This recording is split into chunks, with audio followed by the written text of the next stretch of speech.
Hello everyone, today we talk about the last of the five elements, earth. In Chinese, 土, 土. As you may know that these five elements are interconnected.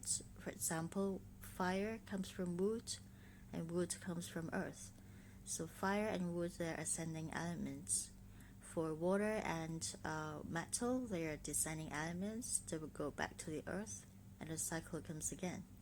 So earth actually acts as a supportive element. It represents stability. So when you look at this Chinese character 土, it looks like very simple, right? It's like only has 3 strokes, but in order to write this character well, it's not easy. You have to make sure that these strokes are evenly spaced and make sure that it's balanced. So when you write this character has to be look like firmly rooted on the ground, which is earth. So let's take a look at how it's written.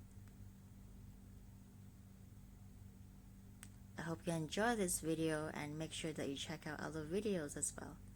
Thank you so much for watching. See you.